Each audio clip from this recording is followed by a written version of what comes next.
Damos gloria a Dios porque hemos estado aprendiendo a través de esta disposición que el Consejo Pastoral de la Iglesia ha tenido de em, predicar de forma expositiva la palabra de Dios. Tenemos más de un mes de estar exponiendo la primera carta de la... Muchas gracias, Conchita. Gracias, amada. De estar exponiendo la primera carta del apóstol Pedro. Y una de las cosas que más inquieta a un pastor, a un predicador, es si la palabra está llegando a producir el fruto que Dios quiere que produzca en nuestras vidas, ¿cierto? Está quedando, realmente la estamos viviendo, la estamos aplicando, está produciendo el efecto que se requiere. Bueno, ustedes recordarán que vimos algunas partes de las porciones de la primera carta del apóstol Pedro sumamente valiosas, ¿verdad?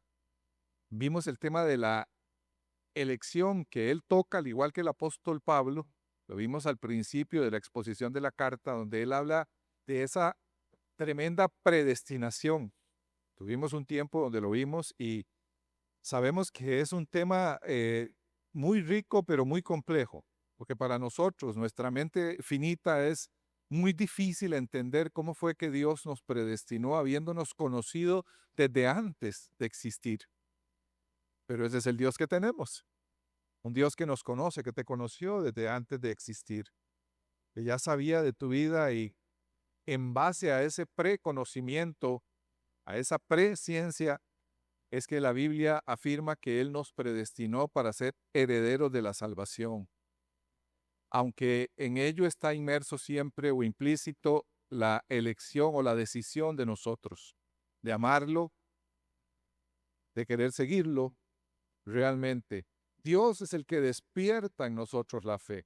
No hay nada, lo vimos en días pasados, que nosotros hagamos para ganarnos la salvación o para poder ni siquiera creer. Hasta aún para eso la obra le pertenece y la gloria a Él.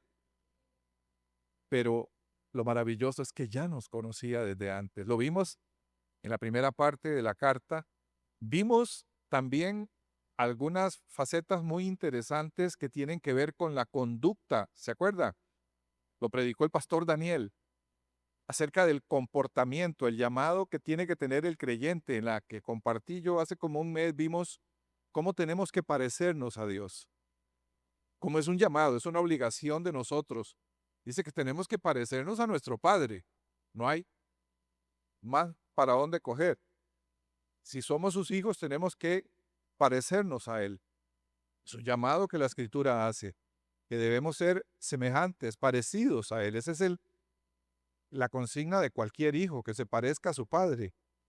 Y el apóstol nos exhorta en ese primer capítulo a parecernos a nuestro Padre Celestial. Vimos aquellas predicaciones retadoras que trajo el pastor Daniel, recuerda, acerca de la conducta del cristiano en el trabajo.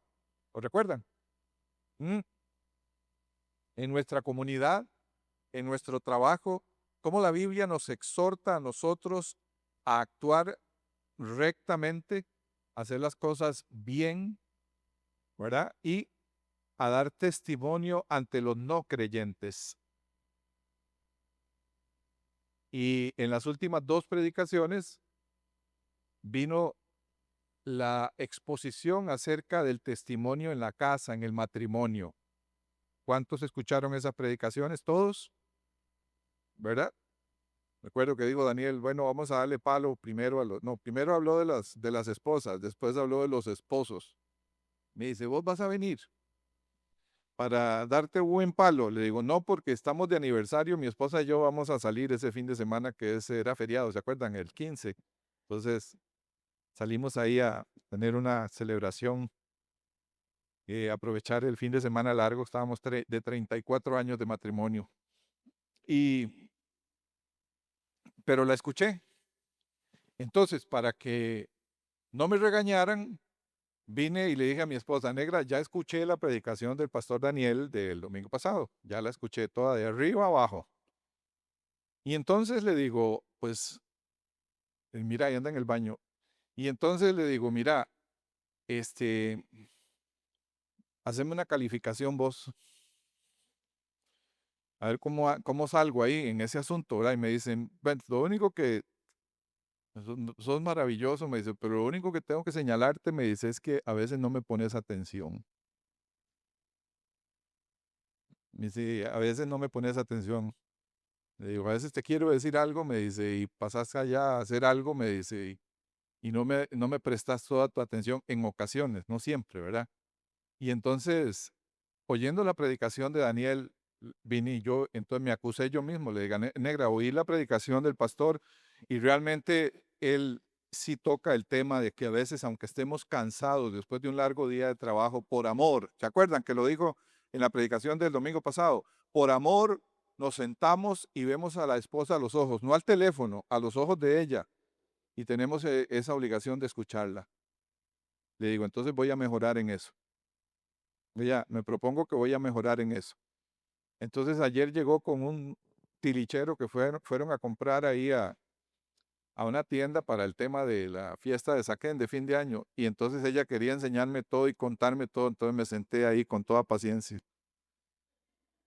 para que me contara todo lo que compró y para esto, para lo otro. Gloria a Dios. Es necesario, hermanos, suena chistosín, pero es necesario que nosotros apliquemos la palabra, porque si no, ¿dónde nos quedamos, verdad? Siempre tenemos algo en lo que tenemos que mejorar, siempre, siempre. Nosotros vimos, o Daniel expuso muy lindo este domingo pasado el tema del sometimiento, ¿verdad? Que no es un tema de mandar, no tiene que ver con un tema de mandar, de imponer, sino que es un tema de sometimiento mutuo, donde si cumplimos con la palabra de Dios, hay paz en el hogar, hay bendición en el matrimonio. Y eso es lo que hemos estado exponiendo a través de la palabra de Dios en esta primera carta del apóstol Pedro. Hasta ahí la introducción. Hoy veremos, déjeme ver cuántos versículos son. 9 versículos, del 8 al 17. Hoy vamos a ver Primera de Pedro. Abra su Biblia, por favor, en el capítulo 3. 9 versículos que siguen haciéndonos un llamado poderoso, hermoso, a edificar nuestra vida de fe, nuestra vida cristiana. Y vamos a ver un poquito de lo que tiene que ver con el sufrir por el Evangelio. Así le titulé yo a la predicación, Mejor sufrir por Cristo. Vamos a ver un poquito de este tema a través de la predicación de hoy y vamos a comenzar leyendo Primera de Pedro, versículo 8 y 9. 8 y 9 tienen algo que tiene que ver profundamente con la vida de la iglesia. El apóstol dice, en fin, leamos, Primera de Pedro 3, 8. En fin, dice el apóstol, vivan en armonía los unos con los otros, compartan penas y alegrías, practiquen el amor fraternal, sean compasivos y humildes, no devuelvan mal por mal ni insulto por insulto, más bien bendigan, para que, porque para esto fueron llamados, para heredar una bendición. Una de las bendiciones más bellas, hermanos, de la iglesia de Cristo es que somos una familia. Y yo quiero que usted note que el apóstol Pedro hace un llamado aquí a compartir penas y alegrías. Y yo le pregunto a usted, ¿acaso no es eso lo que hemos hecho? Y hablo de esta congregación localmente. ¿Acaso no es eso lo que hemos hecho durante ya más de 25 años que tenemos de tener esta congregación, verdad? De caminar juntos en la fe. Los más viejos de estar aquí, los que sí tenemos 25 años, hemos visto penas y alegrías. Hemos visto bodas y funerales. Hemos compartido la llegada al mundo de un hijo, una gran alegría, pero también hemos despedido hermanos que se han ido, que ya están con el Señor. Hemos pasado por el dolor, por el luto, compartiendo con nuestros hermanos ese dolor, ¿sí o no? Hemos compartido el que el hermano tal compró una casita y nos llenamos de alegría con esa familia, pero también hemos compartido cómo en la época de pandemia hubo gente que perdió la casa. Una familia no se congrega aquí, estuvo algún tiempo en esta iglesia que perdieron la casa, lamentablemente, durante la pandemia no pudieron continuar con los pagos y penas y alegrías, alegrías y penas. Hemos compartido el viaje que hizo el hermano o la hermana tal y cuando nos cuenta, voy a salir del país, vamos a viajar, vamos a unas vacaciones, a un paseo hermoso y nos llenamos de alegría de saber que un miembro de esta iglesia fue a disfrutar, pero también hemos compartido y orado aquí cuando se nos comunica que hay una enfermedad que está afectando a alguien. Sí, ¿verdad que sí? Hemos compartido noticias tan duras como una enfermedad terminal. Hemos compartido aquí alegrías como alguien que viene a testificar que Dios soberanamente lo sanó. No sé si alguno recuerda am, algún caso que se haya dado en esta iglesia de una sanidad sobrenatural, pero yo recuerdo algunos, he visto algunos, y uno se queda con la boca abierta, contento y alegre, pero también hemos visto hermanos de trayectoria en la fe que no recibieron esa sanidad y que murieron, dejaron su cuerpo glorificando a Dios. Porque funciona de las dos formas. Lo hemos visto. Y el apóstol nos exhorta a eso. Yo quiero que usted tenga, por favor, en cuenta que esto es algo que no se puede hacer fuera de la iglesia. De ninguna manera la iglesia puede vivir eso que Pedro está diciendo aquí, de compartir penas y alegrías de forma virtual. No se puede. Esas famosas frases que yo he oído antibíblicas de que es que yo me congrego por internet.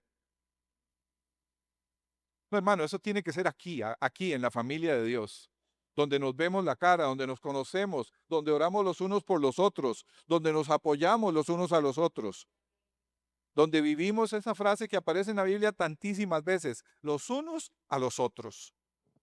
Por eso es que las iglesias enormemente grandes son complicadas, porque la gente no se conoce. Y en un mundo como el de hoy, donde hay tanto individualismo y tanta segmentación, tanta separación entre la gente, donde cada quien camina por su propio camino, es duro saber que hay iglesias tan grandes donde la gente llega, toma un lugar en el parqueo, toma un lugar en una banca, se vuelve a subir al carro y se fue, y nadie sabe quién es. Uno más que se sentó ahí, el de rojo, amarillo o verde, si acaso es lo que pudieran recordar algunos.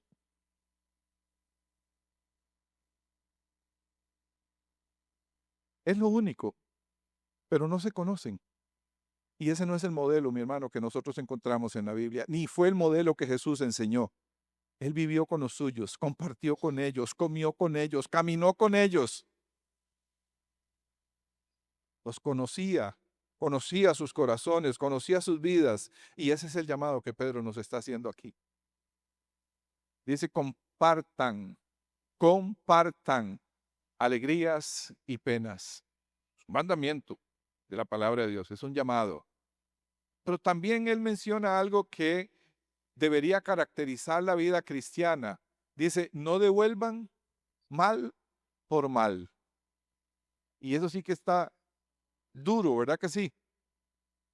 Eso sí que está duro cuando nos hacen una maldad, no devolver mal por mal. Cuesta, hermanos, pero no es imposible.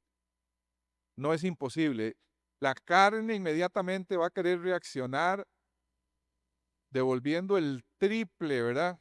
7 veces más de lo que me hicieron. Pero la escritura nos enseña a nosotros a hacer las cosas como Cristo las hizo. Y, por supuesto, el modelo supremo que nosotros tenemos es nuestro mismo Señor Jesús. Nuestro mismo Señor Jesús. Él dice, compartan penas y alegrías, dice el apóstol. Pero también yo quiero que note que él dice que debemos vivir con compasión y con humildad. Ahí mismo, en el verso 8, está en no está en la pantalla. En el verso 8 dice que una de las cosas que nosotros debemos hacer es ser compasivos y humildes. Ser compasivos y humildes. ¿Qué es eso? ¿Cómo está eso? Dice, compartan penas y alegrías, practiquen el amor fraternal. La palabra fraternal viene de fratello, que quiere decir hermano, el amor entre hermanos. Dice, y sean compasivos y humildes. Otra vez, son dos valores que contraponen el estilo de vida moderno, donde la gente no quiere ser ni compasiva ni quiere ser humilde. A nadie le interesa, en el mundo no interesa. Entre más personas pisoteen algunos en el camino, más lejos creen ellos que pueden llegar. Pero ese no es el modelo que nosotros hemos recibido de nuestro Dios. Dice, sean compasivos y humildes.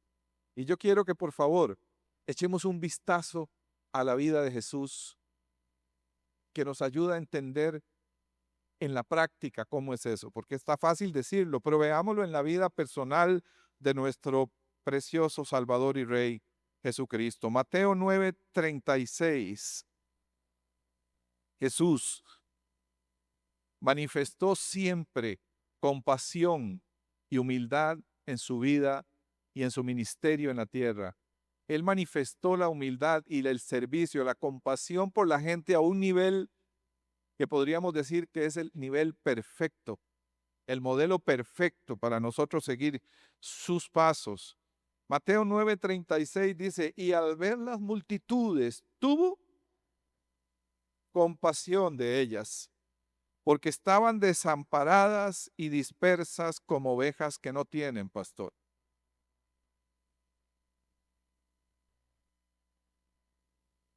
Cuando usted estudia los evangelios, cuando usted lee los evangelios, usted encontrará que Jesús nunca negó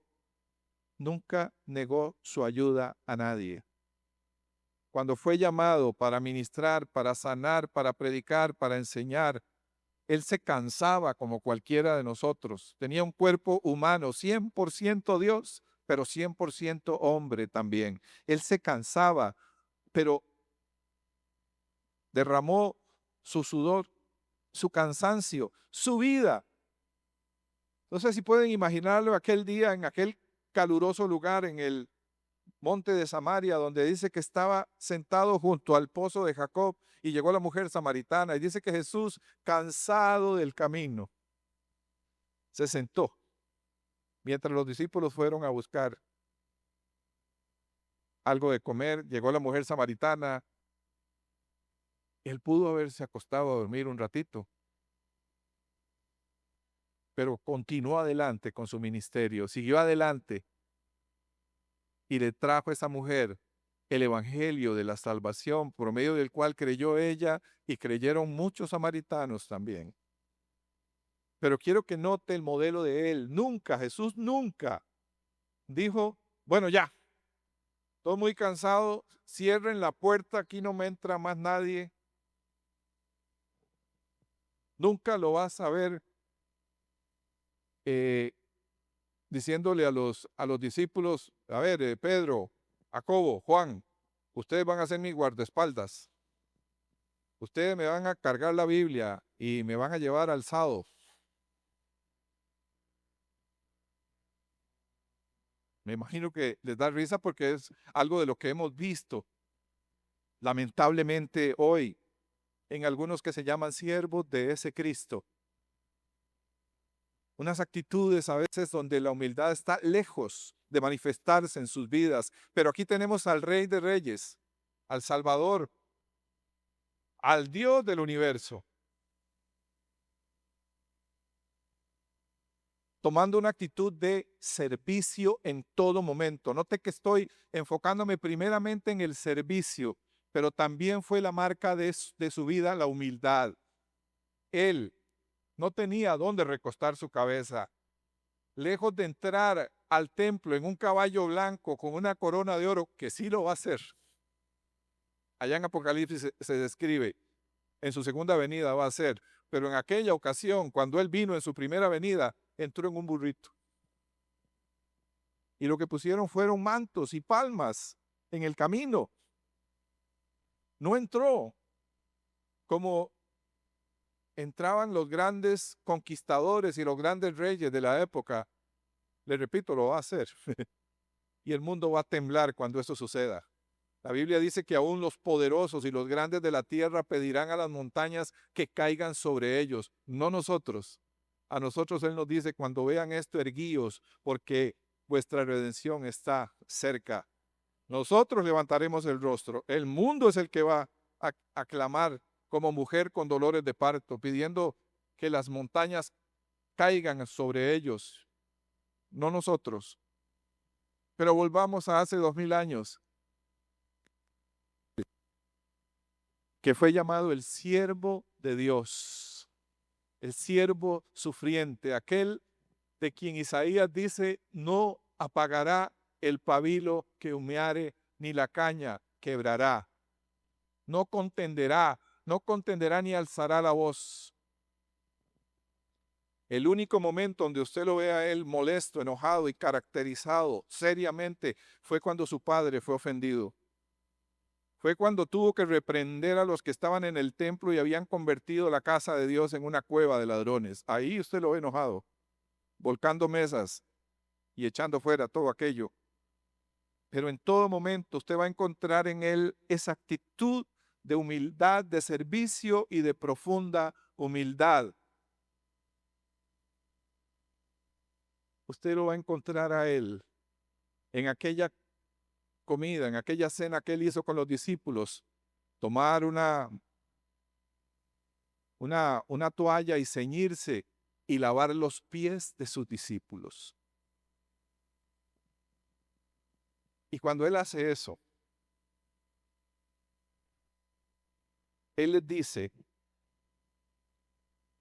si yo, el Señor y Maestro, he lavado vuestros pies, vosotros también debéis lavaros los pies los unos a los otros, porque ejemplo os he dado, para que como yo os he hecho, vosotros también hagáis. Pues si yo, el Señor y el Maestro, les he lavado los pies, también ustedes deben lavarse los pies los unos a los otros. Noten lo que el apóstol nos dijo, ¿verdad? En el verso 8, que debemos vivir con compasión y humildad, que debemos manifestar en nuestra vida compasión y humildad. Y aquí tenemos, por supuesto, el ejemplo supremo. Quiero que vean su Biblia Mateo 11:29. Ah, dice usted, pero es que eso fue Jesús. Esos eran otros tiempos, eso fue Jesús. Bueno, notemos lo que Jesús dice. Mateo 11:29 dice, llevad mi yugo sobre vosotros y aprended de mí, que soy manso y humilde de corazón. Y hallaréis, oiga la promesa, y hallaréis descanso para vuestras almas. Pero quiero que note que tiene que ser de corazón. Porque la falsa humildad no es otra cosa que hipocresía. Y más bien es repugnante cuando uno ve a una persona fingiendo humildad, pero usted nota que no lo es.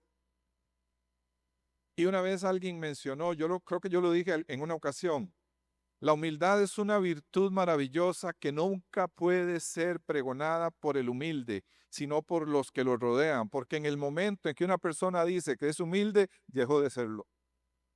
Porque está alabándose a sí mismo, está reconociendo una virtud. Es algo que deben ver en nuestra conducta y que tiene que ser de corazón.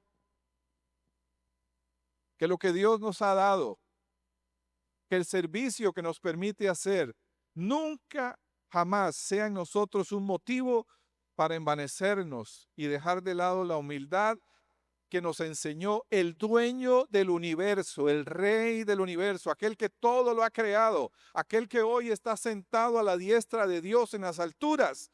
Él se hizo siervo por nosotros para darnos ejemplo. Él dejó el trono de la gloria y vino a hacerse un siervo, un hombre más, para darnos el ejemplo supremo. Y Él nos dice, aprendan de mí, que soy manso y humilde de corazón, mi hermano, de corazón. Que seamos siervos de los demás, que seamos sirvientes, que nos esforcemos por servir, pero que lo hagamos de corazón y con sinceridad. Por eso Pedro nos dice, debe ser compasivos y humildes. Viene a mi mente Efesios capítulo 2, Filipenses capítulo 2, donde el apóstol Pablo nos recuerda esto también. No está en esta predicación, pero lo recordé ahorita. Dice, haya pues en vosotros el mismo sentir que hubo también en Cristo Jesús, el cual se humilló a sí mismo tomando forma de siervo, hecho obediente hasta la muerte y muerte de cruz. Por lo cual también Dios lo exaltó hasta lo sumo, para que en el nombre de Jesús se doble toda rodilla de los que están en los cielos y en la tierra. Pero no pierda de vista la primera parte. Vea que es a nosotros a quien se nos habla. Dice que haya pues en nosotros el mismo sentir que hubo también en Cristo Jesús, el cual se humilló. ¿Cómo cuesta, verdad, humillarse? ¿Cómo nos cuesta humillarnos? Es difícil, para la carne es muy difícil. Pero aquí estamos entrando en un terreno precioso, y es que cuando usted de verdad lo vive de corazón, cuando usted verdaderamente tiene una relación con Dios, a usted no le va a importar que a usted le humillen o que le hagan esto, que le hagan el otro. Ya no va a alterarle tanto a usted el corazón y la carne, porque usted sabe que usted está haciendo lo correcto y que Dios será el que juzgue en medio de esa situación. Por eso Pedro dice, no devuelvan mal por mal, sino devuelvan un bien. Es contrario a la naturaleza humana y contrario a la carne y contrario a las costumbres de este mundo, pero se puede hacer. Yo no le voy a decir que soy Mahatma Gandhi, pero lo he intentado hacer. Lo he intentado hacer y le puedo garantizar que funciona. Que cuando Dios hace justicia, la hace. Cuando sabemos no devolver el mal por mal, orar por aquel que nos lastimó, que nos ofendió, que nos hizo daño, que habló mal, que es lo que más sucede, ¿verdad? Que nos damos cuenta que fue y dijo, déjeselo a Dios, que no le moleste tanto esa carne, no le moleste tanto, déjalo. ¿Y qué tengo que hacer? Orar y hacerle un bien. Invítelo a almorzar. Hágale un pan y lléveselo. Invítelo a unos tacos. Sin decir nada. ¿Se puede hacer? Se puede. Se puede. Es lo que Pedro dice. No devuelvan mal por mal. No. Tenemos que parecernos a Dios. Tenemos que hacerlo. Ya leí para ustedes, por supuesto, Juan 13, cuando Jesús lavó los pies de los discípulos. Se los leí hace un minuto, de cómo él dijo que eso era un ejemplo. Aquí estamos hablando de su humildad. Desgraciadamente hoy algunas personas afirman que eso era Jesús y que eso eran otros tiempos, pero nosotros encontramos por toda la Biblia, hermanos, el llamado a seguir los pasos del Señor, a seguirlo a Él, a ser como Él, a parecernos a Él. Sean hijos de vuestro Padre Celestial. En una ocasión les dije, lea el Sermón de la Montaña, el Sermón del Monte que llaman algunos. ¿Dónde está? Mateo 5 y 6, sí, léalo. ¿Saben qué es? El código de conducta de una familia. Léalo con sus hijos, en su casa, con su esposa y su familia. Es el código de conducta de la familia de Dios. Y usted va a ver a cada rato que sale, dice, para que sean como vuestro Padre que está en los cielos, que hace salir el sol sobre buenos y malos, para que sean como el Padre. Tenemos que parecernos a nuestro Padre, si somos sus hijos. Hay una promesa aquí que nos lleva también, por supuesto, a aclarar un tema muy valioso.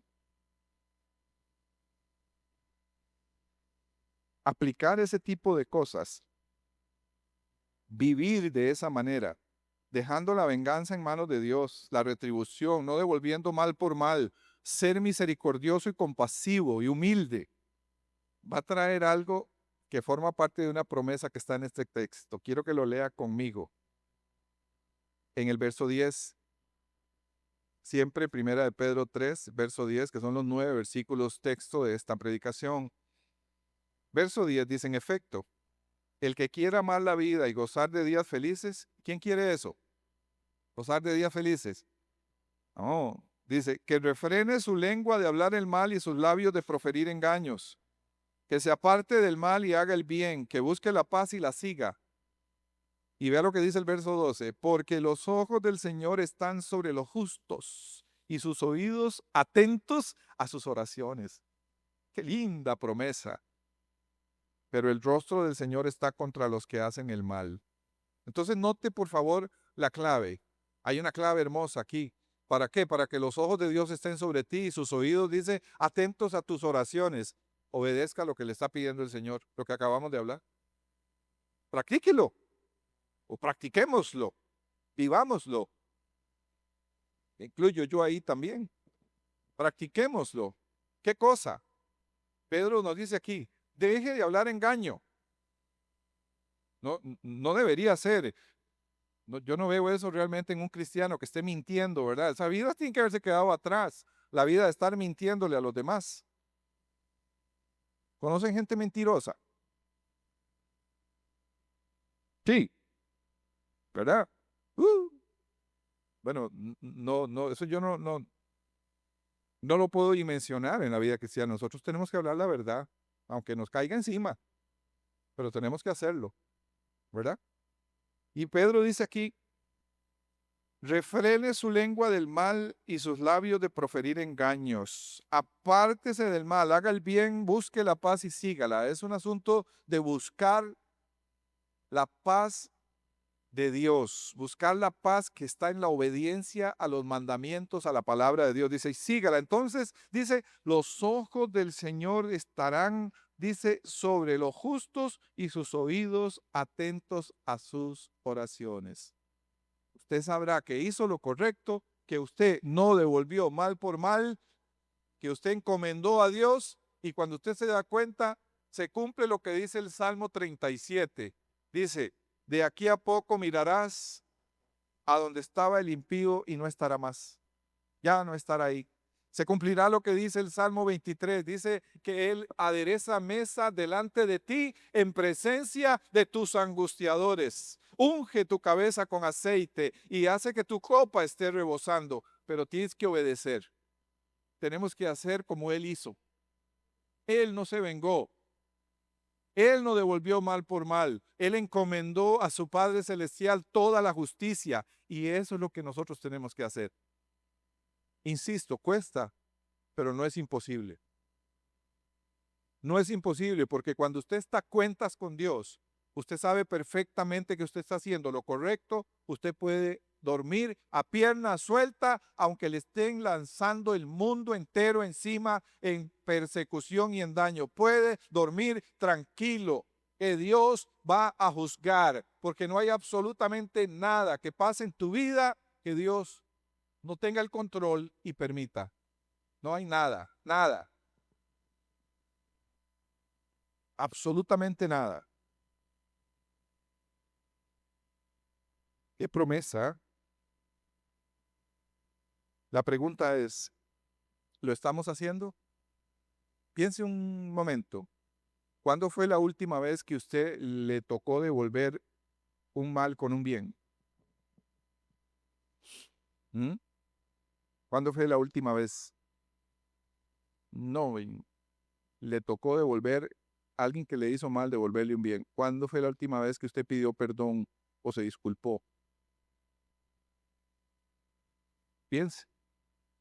¿Cuándo fue la última vez que usted, ante una injusticia, se levantó, verdad? No, es que yo eso no lo permito y no lo tolero. Tenemos que hablar. Dicen, ya cuando dicen así, la cosa está bien dura, ¿verdad? Tenemos que hablar. Aquí vengo a solucionar esto que pasó el 4 de julio de 1452. Uy, hay gente hay gente que tiene unos rencores, ¿verdad? 52 años de ser cristiano y todavía tiene un tema ahí que no ha resuelto de cuando Colón vino a América. Mm, ya verdad, qué duro eso, ¿ah? Llegamos entonces a la parte final de esta predicación, que es lo último que el apóstol Pedro dice. Él dice, lean el verso 13 conmigo, por favor. Y a ustedes, mira lo que dice el apóstol, después de haber dicho que los ojos del Señor están sobre los justos y sus oídos atentos a las oraciones de aquellos que obedecen estos mandamientos que acabamos de leer, dice, y a ustedes, ¿quién les va a hacer daño si se esfuerzan por hacer el bien? Vea que está hablando de una clave. Hacer todo lo que hemos expuesto te va a llevar a vivir en una sombrilla de protección donde Dios dice, ¿quién les va a hacer daño si ustedes se esfuerzan por hacer el bien? Usted esfuércese por hacer el bien, pero dice, ¿quién les podrá hacer daño? ¿Quién? Ahí va incluido Satanás, van incluidos los demonios, los hombres, los principados, hasta el perro del vecino va incluido ahí. ¿Quién le podrá hacer daño si usted se esfuerza por hacer el bien? Es un reto. Es un reto que va de la mano con otros pasajes de la Escritura que recuerdo ahorita, como Romanos capítulo 8, verso 28. Porque todas las cosas ayudan a bien a los que aman a Dios, a los que conforme a su propósito hemos sido llamados. ¿Cuántas cosas ayudan a bien? Todas. Va de la mano con la palabra que dice, mayor es el que está en mí que el que está en el mundo. Va de la mano con Juan capítulo 10, donde Jesús dice, mis ovejas oyen mi voz y yo las conozco y me siguen y yo les doy vida eterna y nadie las puede arrebatar de la mano del Padre porque el Padre mayor es que todos. Imagínese a alguien tratando de arrebatarle a usted, oveja de Cristo, tratando de arrebatarle de la mano del Padre. ¿Será que alguien puede hacer eso? ¿Será que alguien puede? ¿Podrá el diablo? ¿Puede un hombre arrebatarte de la seguridad que Dios te ha dado? De estar en el hueco de la palma de Dios. ¿Puede alguien? Y Pedro lo cita de una forma en que nos reta. Dice, ¿quién es el que podrá hacerles daño si ustedes están esforzándose por hacer el bien? Ahora le vamos a dar vuelta a la tortilla. Ya se cocinó de este lado, ¿verdad? Vamos a darle vuelta. ¿Significa eso que un creyente, un hijo de Dios, nunca va a sufrir? ¿Que nunca va a ser tocado por el mal?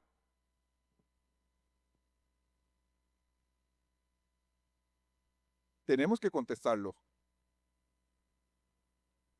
¿Significa eso que acabamos de decir? ¿Quién es? Vea que es un reto. Dice, ¿quién es el que podrá hacernos daño si nosotros confiamos y estamos esforzándonos por hacer el bien? Si acabamos de recordar la palabra de Dios que dice que estamos en el hueco de la palma de Dios y que nadie nos puede arrebatar de ahí, ¿significa eso que el creyente, el Hijo de Dios, nunca va a pasar por dolor? ¿Que nunca va a sufrir? ¿Que nunca le van a hacer daño? La respuesta es, por supuesto que no. Lo que el creyente tiene que entender nosotros como hijos de Dios, lo dije antes, es que no hay absolutamente nada que pase en nuestras vidas, sea bueno o sea malo, que no sea primero aprobado por nuestro Padre Celestial. Que no esté en el propósito de Dios, porque sí, habrá ocasiones en que el dolor o el sufrimiento nos va a tocar por disposición misma de Dios, porque Él así lo estableció, porque Él lo permite por diversas razones, para probarnos, para su gloria, para formarnos, para crear en nosotros fe y carácter. Es necesario que el oro y la plata sean probados. Jesús lo dijo, Natalie lo acaba de citar, Jesús profetizó y él dijo, en el mundo tendréis aflicción, mas confiad, yo he vencido al mundo. El creyente tiene que entender que estas filosofías que predican los falsos profetas de la prosperidad, de que usted tiene que tener plata, riqueza, dinero, salud, y que si no lo tiene es porque usted no tiene fe, eso es una falsedad, porque la vida del creyente es un peregrinar, un caminar donde va a haber de las dos cosas, va a haber alegrías, triunfos, pero también va a haber batallas, dolor y sufrimiento que forman nuestro carácter, que forman nuestra fe y que le dan gloria a Dios. Y le dan la gloria a Dios, que nos hacen crecer, que nos hacen formarnos y formar ese carácter cristiano que nosotros tenemos. Así es. Así es. Entonces Dios puede permitir que un hijo de Dios sufra.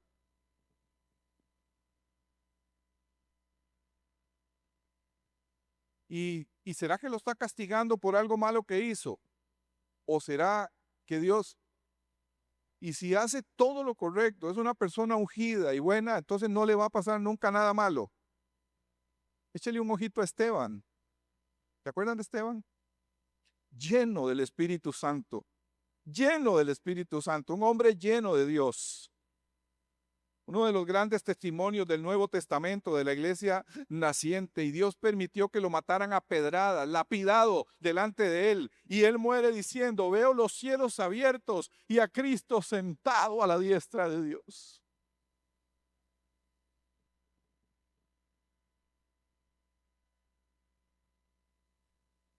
Una vez le preguntaron a un gran predicador,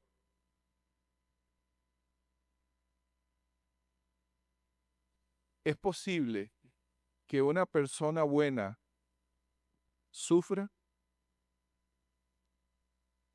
Contéstemelo con la Biblia. Y él le dijo, sí, sí, sí es posible que una persona buena sufra, pero yo solo conozco un caso. En la Biblia solo hay uno, y fue porque murió por mis pecados.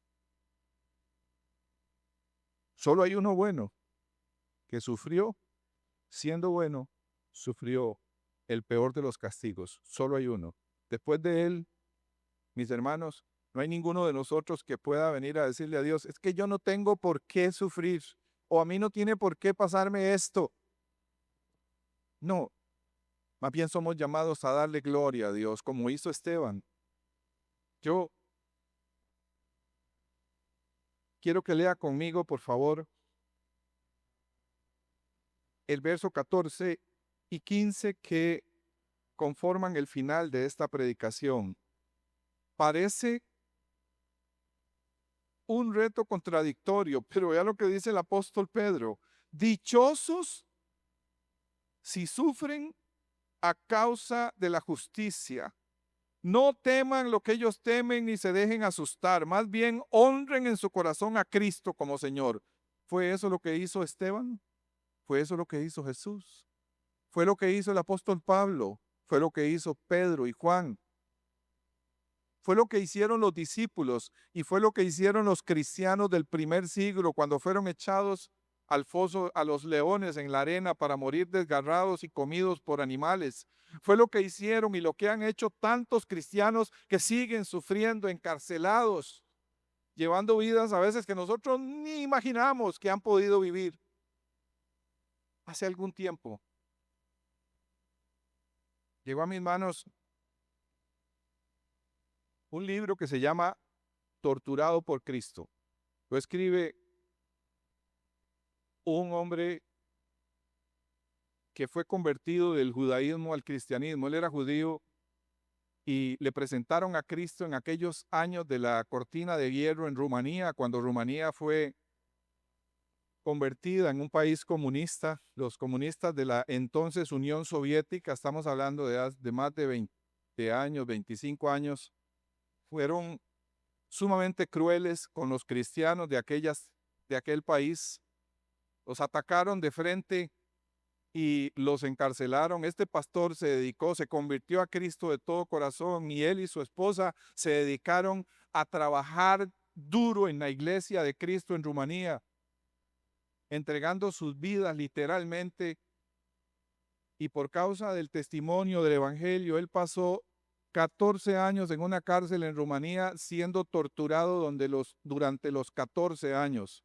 Salió con su cuerpo dañado, pulmones, riñones, sus piernas, sus brazos mostraban las cicatrices y los daños físicos, pero su cuerpo, su espíritu brilla hoy para Cristo. Y él escribe lo siguiente, dice: Era porque lo cogí por donde no era. Era por aquí.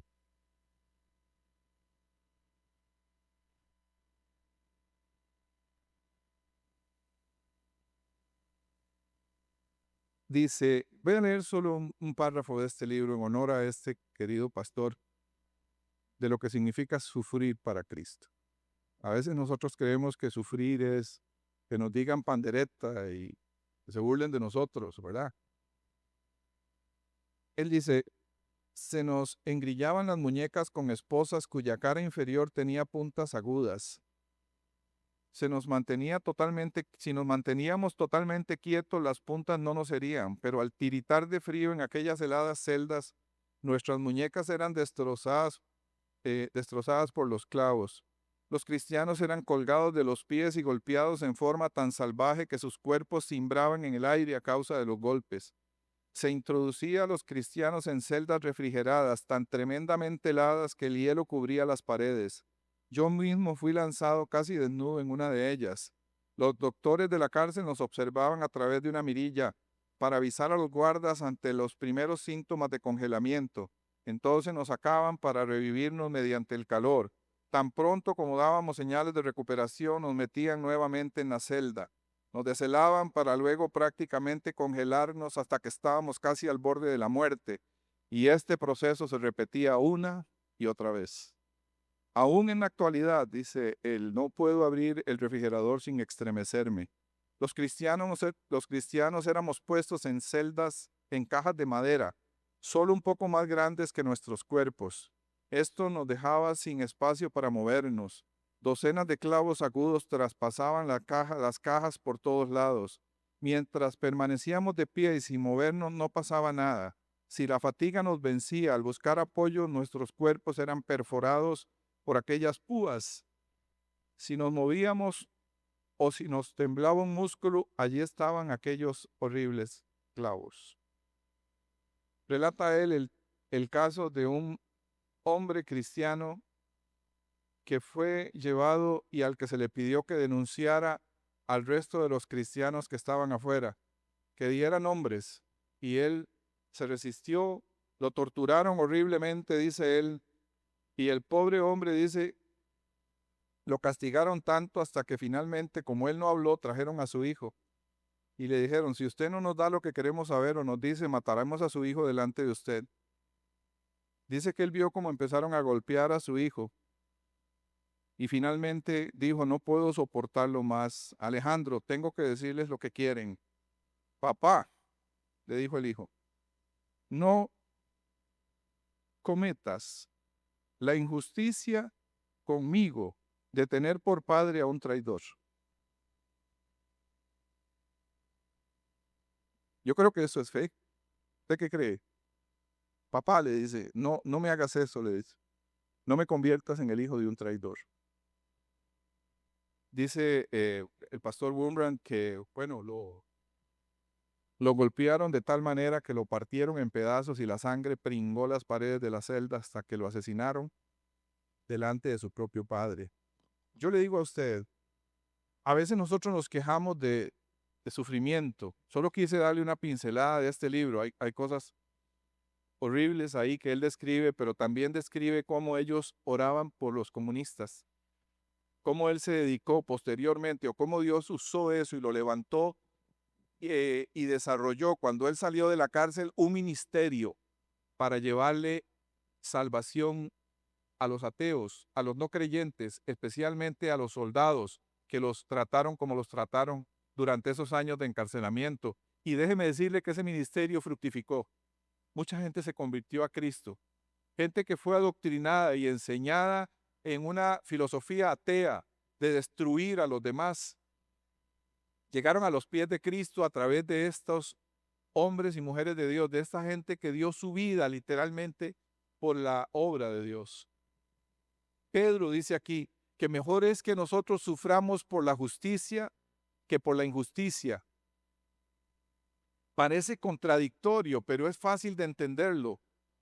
Cuando los apóstoles, ¿se acuerdan? En el primer siglo empezaron a predicar, los llevaron y los azotaron y los encarcelaron y los metieron en un cepo, ¿verdad? A Pablo y a Silas. Y cantaban. ¿Cuál entonces debe ser la actitud de un creyente cuando viene la persecución? Cuando venga, porque va a venir. La gran tribulación va a llegar. ¿Cuál entonces o cómo nos estamos ensayando ahora, en este tiempo, cuando nos hacen daño, cuando nos hacen una injusticia o nos hacen mal? ¿Cómo estamos preparándonos y practicándolo? Uno de los hombres que a mí más me inspira y me llena de fe en la palabra, en la escritura, es la vida de Daniel, el profeta Daniel.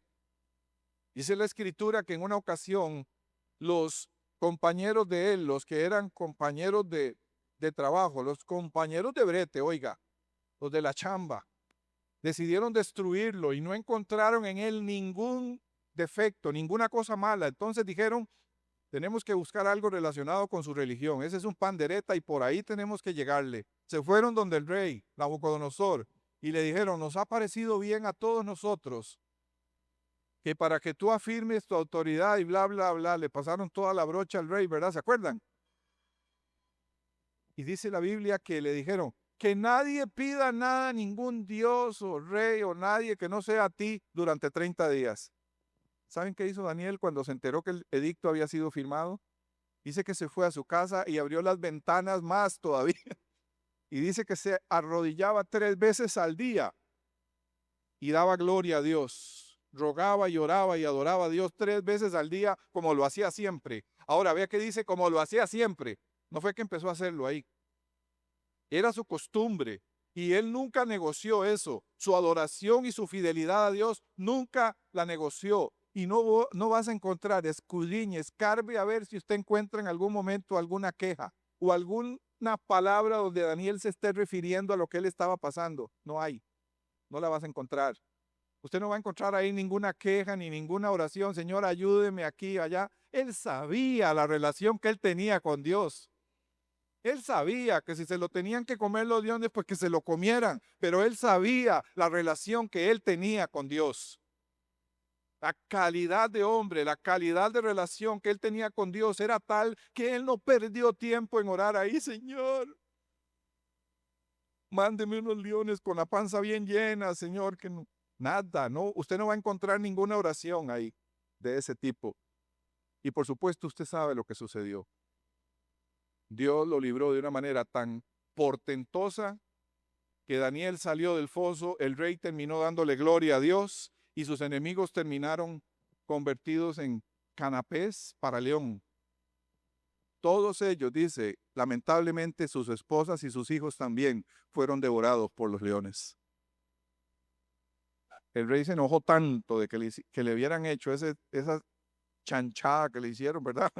Esa cama que le tendieron, que mandó que los echaran al foso a ellos con sus mujeres y sus hijos.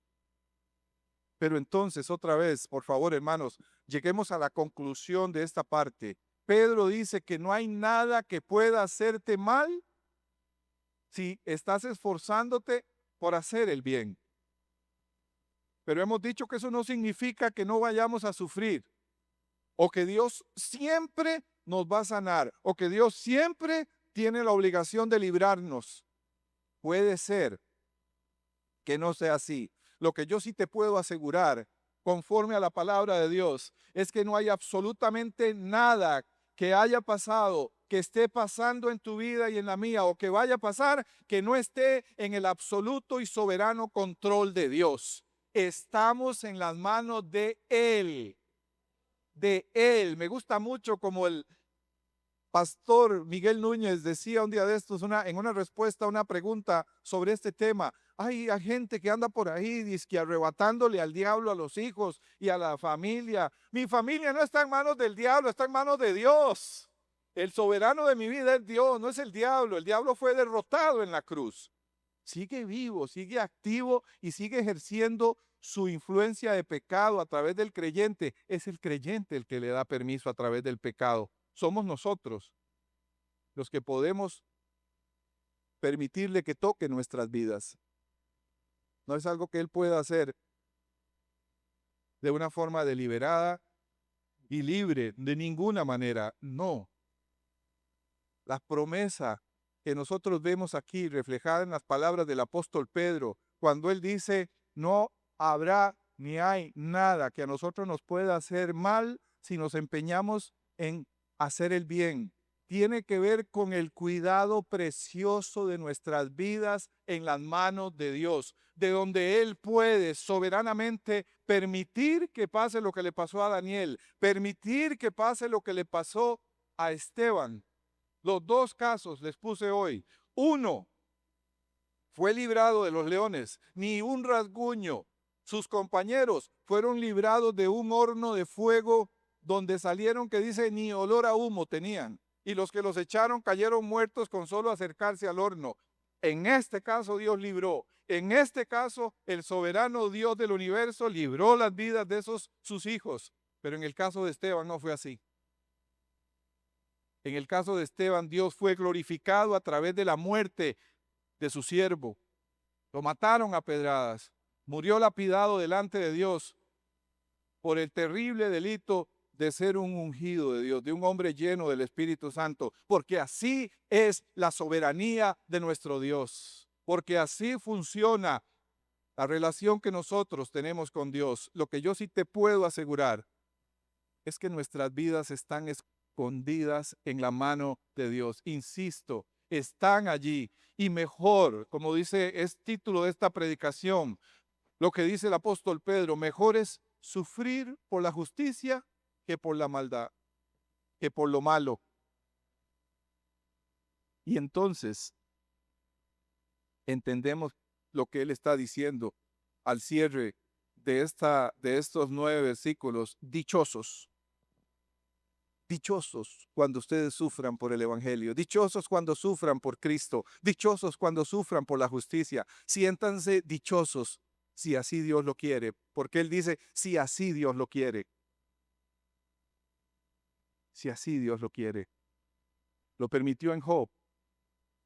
Job perdió todo, perdió su riqueza, sus bienes materiales, perdió los 3 pilares de un ser humano, perdió los bienes materiales, perdió su familia, todos sus hijos en un solo día y finalmente perdió la salud. Los 3 pilares de estabilidad de un ser humano los perdió y todo ello por decisión divina. Siempre que hablo de este tema les recuerdo, no fue que el diablo fue y lo hizo, más bien él tuvo que venir y decirle a Dios, hay un cerco ahí, yo no puedo pasar. No ha puesto un cerco alrededor de él y de todo lo que tiene. La decisión de quién partió, de Dios. La decisión parte de Dios. El soberano de tu vida es Dios. No es el diablo, es Dios. Aquel en quien está tu vida, aquel en quien está, en cuyas manos estás, es tu Padre celestial, el cual te ama con amor que sobrepasa todo entendimiento y a quien Dios, de una forma maravillosa, te lo dice y te lo expresa en su palabra. Romanos capítulo 8, el que no escatimó ni a su propio Hijo, sino que lo dio por todos nosotros, ¿cómo no nos dará en él todas las cosas? Señor, muéstrame tu amor. Mira la cruz. ¿No la has visto todavía? Mira lo que di por ti, mi hijo. Te di mi Espíritu Santo, te adopté como mi hijo. Ahora te pido que pidas por fe, Señor, pero es que yo no entiendo. Perfecto que no entiendas. Yo no te llamé a que me entiendas, te llamé a que confíes en mí. No lo vas a entender todo. Cuando Dios está callando es cuando Él está actuando más, dice Dani Berríos. Si tuviera que darnos todos los detalles de lo que está pasando en nuestra vida, entonces no sería fe. Porque la fe es la certeza de lo que se espera y la convicción de lo que no se ve. Es el tiempo de confiar en que lo que Él está haciendo y lo que está permitiendo tiene un propósito de parte de Él para nuestras vidas que vamos a comprender un día. Tal vez aquí, tal vez no, pero hay cosas que Él hace en nuestras vidas que a veces parecen negativas y que Él las transforma en algo maravillosamente positivo, en grandiosas bendiciones para nuestra vida. Termino aquí diciéndole, no sé, yo no sé qué está pasando usted, si está pasando por una prueba, por una dificultad. Hoy quiero invitarle a que esté de pie para orar por usted, para terminar esta predicación. Pero antes de terminar, quiero leerle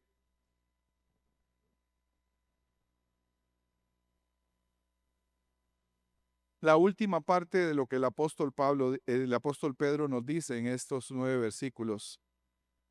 Él dice, estén siempre preparados para responder a todo el que les pida razón de la esperanza que hay en ustedes, pero háganlo con gentileza y respeto, manteniendo la conciencia limpia, para que los que hablan mal de su buena conducta de ustedes en Cristo se avergüencen de sus calumnias, es decir, que sean calumnias, que no sea la verdad. Y el verso 17 dice, si es la voluntad de Dios, ¿de quién es la voluntad? Si es la voluntad de Dios, es preferible sufrir por hacer el bien que por hacer el mal. ¿Lo ve? Si es la voluntad de Dios. Yo lo que le puedo decir hoy, Dios, dice la Biblia que Dios no pone en nosotros carga que nosotros no podamos soportar. Él sabe hasta dónde. Él sabe hasta dónde usted y yo aguantamos. Él nos conoce mejor que nosotros mismos. Él sabe. Y así como nos ha dado regalos y bendiciones maravillosas, a veces pasamos por pruebas y en medio de ellas, hermanos, es donde estamos llamados a glorificar a Dios. Es ahí, porque dice, si es la voluntad de Dios, la madurez nuestra se va a reconocer en la cantidad de quejas que damos cuando estamos pasando por una dificultad. Ahí es donde vamos a ver realmente nuestro crecimiento espiritual. ¿Está malo quejarse? No. David lo hacía. ¿Hasta cuándo, Jehová? Decía, ¿hasta cuándo, oh Dios? Pero él siempre le decía a su corazón, alma mía, bendice a Jehová y no te olvides de ninguno de sus beneficios. No lo olvides. Alma mía, alaba a Jehová. Él le daba orden a su alma. Le decía, alma mía, alaba a Jehová. Alábalo. Esperanza mía, castillo mío, mi roca y mi Dios en quien confiaré. Él sabía, él lo vivió, pero mantenía su alabanza. Hoy quiero cerrar con una oración por usted, pidiéndole a Dios que le alumbre su entendimiento y su corazón en aquello que usted pudiera estar pasando en este día, para que Dios le muestre el propósito de eso a usted. Voy a hacerles una pregunta. ¿Alguno de ustedes aquí ha sufrido? Levanten la mano los que han sufrido. Levanten la mano. Ah, caray. Ninguno la dejó abajo. ¿Verdad que sí? Todos. Y dice la Escritura, si es la voluntad de Dios, es preferible sufrir por hacer el bien que por hacer el mal. Dice que es preferible. Hoy solo quiero decirle que aquello que usted está pasando, que tal vez usted no ha entendido y que a veces le ha tenido el corazón con duda, tiene un propósito de parte de Dios. No hay absolutamente ni un punto ni una coma de cosas que le hayan pasado a usted o a mí que Dios no lo tenga en su control soberano. Está en el control de Dios. Padre Celestial, terminamos esta predicación de hoy, Señor, con una oración. Quiero, Señor, rogarte, pedirte, Dios mío, Señor, que a cada hermano en este lugar, Padre, incluyendo a tu siervo, Señor, en aquellas cosas que hemos pasado, Señor, donde hemos tenido, Señor, que sufrir, donde tal vez estamos, Señor, Padre, atravesando por una prueba. No sé si usted lo está haciendo en este momento, pero esta es mi oración hoy. Señor, cumple tu propósito en medio de esta situación, para que tus hijos no tengamos que pasar por lo mismo otra vez. Termina de cumplir tu propósito en la vida de tus hijos y de tus hijas. Termínalo, Señor. Y en todo momento te suplico, Señor, que afirmes nuestra fe para no renegar, para no quejarnos tanto, Señor, para acudir a ti con fe y para poder, Dios mío, Señor, no devolver mal por mal, sino al contrario, parecernos a ti, para ser humildes, para ser servidores, para actuar, Señor, con compasión y con humildad en nuestra vida diaria, empezando por nuestro propio hogar y llevándolo, Señor Padre, a todas las esferas de nuestra vida, a ser imitadores de Cristo. Así te bendigo en este día, hermano.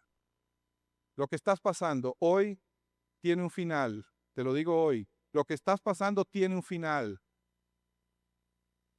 No hay nada ni nadie que te vaya a arrebatar la bendición y el propósito de Dios en tu vida. Que se cumpla, pues, lo que dice la Escritura, porque todas las cosas ayudan a bien a los que aman a Dios, a los que conforme a su propósito hemos sido llamados. Amén.